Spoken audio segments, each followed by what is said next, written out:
अस्सलाम वालेकुम, मैं हूं हस्साम रहमान और आप देख रहे हैं विजिबल साइंस। आज का हमारा टॉपिक ऑफ डिस्कशन है क्लासिफिकेशन ऑफ वायरस। ये ए सेलुलर होते हैं, यानी सेल पर मुश्तमिल नहीं होते। ना ही हम इसको किसी भी जिंदा जानदारों की डोमेन के अंदर क्लासीफाई करते हैं, ना किसी किंगडम में रखते हैं, क्योंकि इनके करैक्टर लिविंग और नॉन लिविंग के दरमियान में होते हैं। ये मुश्तमिल होते हैं सिर्फ न्यूक्लिक एसिड और प्रोटीन कोड पर। दरमियान में या न्यूक्लिक एसिड, डीएनए या आरएनए, और बाहर इसके प्रोटीन कोड होता है। इसमें मेटाबॉलिज्म भी नहीं होता, यानी कैटाबॉलिज्म, एनाबॉलिज्म, केमिकल रिएक्शंस नहीं होते। इसी वजह से ये नॉन लिविंग है। तो ये जिंदा कैसे रहते हैं?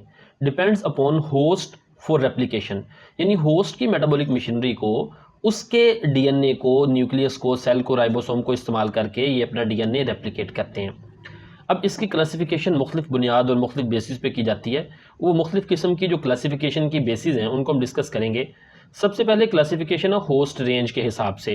कुछ एनिमल वायरस होते हैं जैसे कि इन्फ्लुएंजा, रेबिस वायरस। कुछ प्लांट वायरस होते हैं, tobacco magic virus, potato virus. कुछ बैक्टीरियोफेज होते हैं, यानी वो वायरस जो बैक्टीरिया पे अटैक करते हैं, जैसा कि ये आपको नज़र आ रहा है, जैसे T4 फेज, लेम्डा फेज।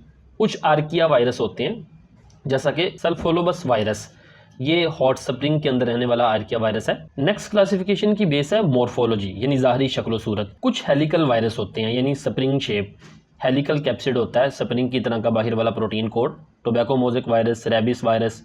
कुछ इकोसाहेड्रल वायरस होते हैं। इकोसाहेड्रल का मतलब है 20 फेस, 20 इसके फेसेस होते हैं, जैसा कि एडिनो वायरस, हार्पीज वायरस। कुछ कॉम्प्लेक्स वायरस होते हैं। कॉम्प्लेक्स कहते हैं कॉम्बिनेशन ऑफ इकोसाहेड्रल एंड हेलिकल, यानी हेलिकल की तरह उनकी ये टेल होती है और इकोसाहेड्रल की तरह उनका हेड होता है। हेड और टेल पर मुश्तमिल होते हैं complex virus. Some time tails, इनकी टेल भी होती है, जैसा कि bacteriophage virus. Enveloped virus have outer lipid envelope derived from the host cell, यानी जिस तरह ये अंदर न्यूक्लिक एसिड है, बाहर प्रोटीन है ना, प्रोटीन के बाहर भी कवरिंग बन जाती है। और वो कवरिंग कौन बनाता है? होस्ट सेल बनाता है। यहाँ पे बाहर वाली कवरिंग नजर आ रही है, ये अंदर न्यूक्लिक एसिड है, ये इसका प्रोटीन कोट है, और बाहर कवरिंग होस्ट सेल से बनती है। आउटसाइड द कैप्सिड, यानी कैप्सिड से बाहर वो कवरिंग बनती है, जैसा कि इन्फ्लुएंजा वायरस या HIV, और वो जो कवरिंग है वो होस्ट का सेल बनाता है उसके गिर्द। अगली किस्म है नॉन इन्वेल्प्ड, जिसको हम नेकेड वायरस कहते हैं, यानी जिसके बाहर कवरिंग नहीं होती, विदाउट लिपिड मेम्ब्रेन। इसमें पोलियो वायरस और एडिनो वायरस आ जाते हैं। अगली क्लासिफिकेशन की बेस है जेनेटिक मटेरियल की बुनियाद पर। अब जेनेटिक मटेरियल की बुनियाद पर एक तो DNA वायरस होते हैं। क्या कर रही हो?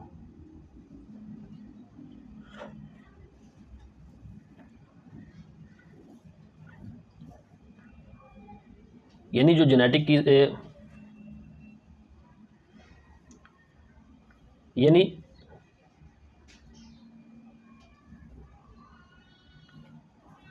जो जेनेटिक मटेरियल न्यूक्लिक एसिड होता है वो या तो DNA हो सकता है या RNA।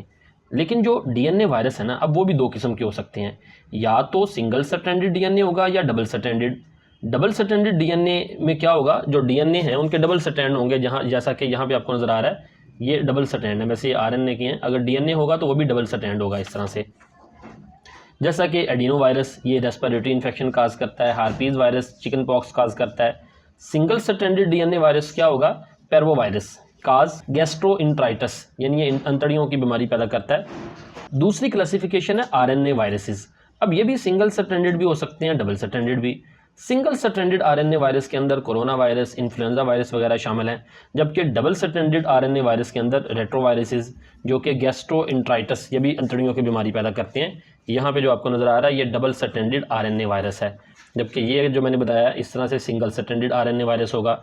नेक्स्ट जो क्लासिफिकेशन है वो है रेप्लिकेशन स्ट्रेटजी की बुनियाद पर, यानी वायरस अपनी नस्ल कैसे बढ़ाता है। क्योंकि वायरस का जो जीनोम होता है, DNA या RNA, वो होस्ट का राइबोसोम इस्तेमाल करके अपनी प्रोटीन तैयार करवाता है।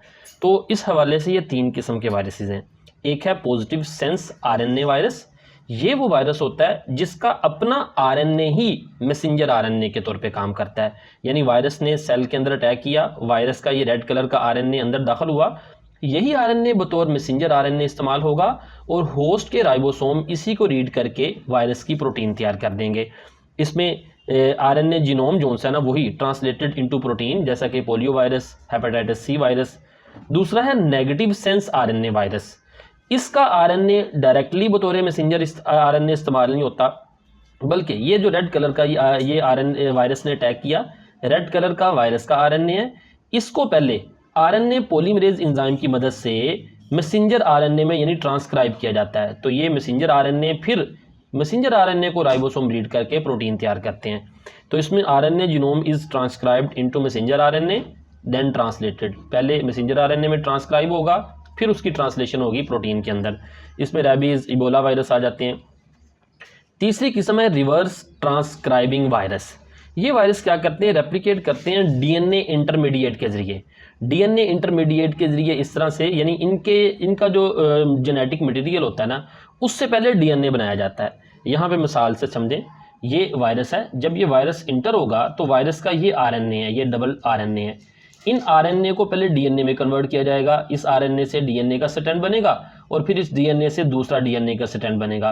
तो ये जो दो डीएनए का स्ट्रैंड यानी आरएनए को ट्रांसक्राइब किया जाएगा डीएनए में, और ये डीएनए फिर होस्ट की जेनेटिक मटेरियल का हिस्सा बन जाएंगे।